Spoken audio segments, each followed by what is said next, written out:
The mystery surrounding the ghost of Madam Koi Koi is popular with girls who stayed in secondary school hostels in Nigeria. Some filmmakers have decided to explore the tales in this new movie, The Origin of Madam Koi Koi. Come with us to the premiere in Lagos.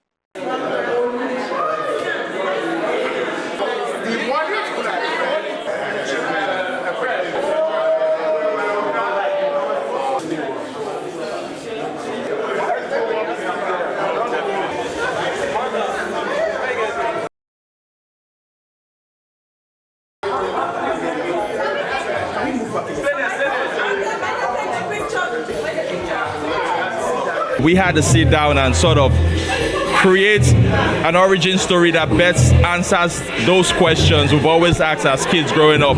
How did she become Madam Koi Koi? Why is she in every hostel across Nigeria? And not only Nigeria, in Cameroon, Ghana, Uganda, Kenya, and other parts of West Africa. So yeah, that was the inspiration, and that's why we created this title and this film.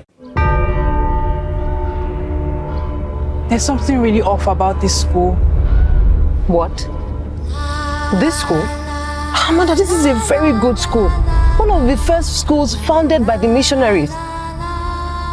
Don't be too hard on this school. It might not look like much, but it's a really good school. Amanda is a new girl.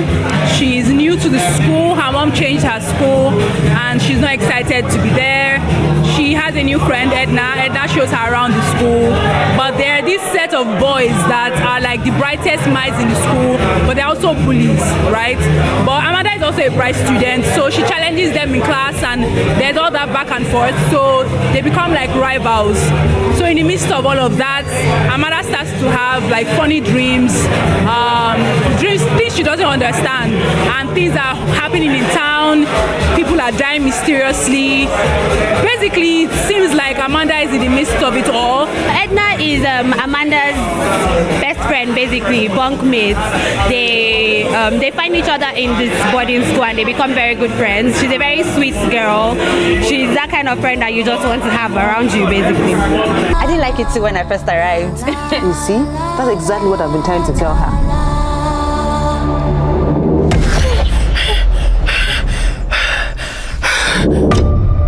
Madam Koi Koi is just here to scare people, talk about our actual story, because everybody has known Madam Koi Koi since forever. If you went to a secondary school, you heard about Madam Koi Koi, right? So it's just us telling our story by ourselves. I'm Inspector Theophilus Achebe, and this is my colleague, Inspector Oscar Akintoye. Right. This is an authentic African urban legend story. Not just an urban legend story, it was an urban legend origin story. And we felt that this was the first, this was the movie that we needed to do at this time. And I think it was the right decision. I can't just believe that there's a wild animal out there killing people randomly. 3 dead bodies, no witnesses. Kí la wá lè ṣe sí báyìí? Ṣebí ẹ̀jẹ̀ èèyàn ni wọ́n ta lẹ̀. Ẹ̀jẹ̀ èèyàn náà là á lò fún nǹkan ètùtù. Kúlẹ̀. Wọ́n láti padà dé ọ̀pá èèyàn mẹ́rin lọ́pàá. For my character, he is one that didn't have a very long run in the film, but I was happy to play that character because it tells the story of people that are easily influenced and swayed away by other people's opinion and can easily fall into peer pressure, probably because of where they're coming from. And that's quite an interesting thing for me, and it's amazing playing the character. He's not exactly a bad guy. He just wants to form that he's a bad guy. Tokumbo is just one of those students that happens to be there when she starts her rampage, and so yeah, that's basically. I really can't wait for everyone to see this film. It's not what I want. If you touch me, I will scream. If you continue with this talk about the dead coming back to life, no one will believe you. They will think that you have gone mad and you will be dismissed. I could relate to this movie because, I mean, I was born in the era when Mrs. Koi Koi was a thing. And then I was also a boarder in my secondary school. So seeing the movie come, like when I got my script, that's one of the things that fascinated me. It's that, this mysticism we had, this story, seeing it come to life.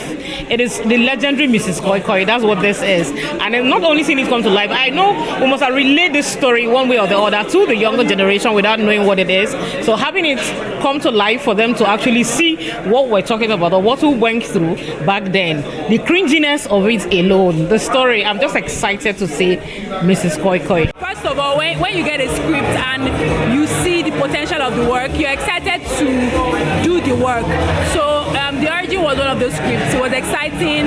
I was being given an opportunity to show my talents, to be lead on such a great wholesome project, and I was excited to do it. I had to go back to my secondary school days because she's a 15-year-old and I'm like twice the age.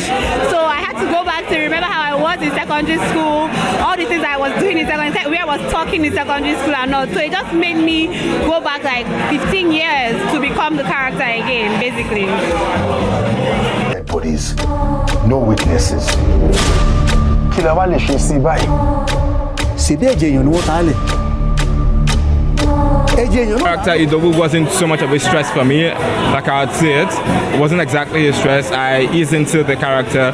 The only thing I can see as a bit of a challenge, which isn't exactly a challenge, is the fact that due to the fact that Idowu doesn't have such a long run and we couldn't delve into his backstory so well, I had to do that in the limited scenes that I had. So in my few appearances, I tried to show that, okay, this is somebody that is only cosplaying to be this person. It's not exactly this kind of person. We did our best to bring this story to life because almost everyone, especially those that went to boarding school, can actually relate to Madam Koi Koi and her presence in boarding schools. And I just can't wait for everyone to see what we're able to do to bring their experiences to life. That people are being attacked and killed in town, including one.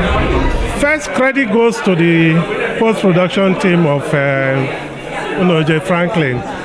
If I'm to rate the film, it's already an excellent production because nothing had to be done to improve it.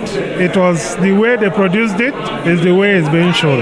That tells you the sophistication that we've achieved, even locally in Nigeria, for the international audience. If you continue with this talk about the dead coming back to life, no one will believe you. They will think that you have gone mad and you will be dismissed.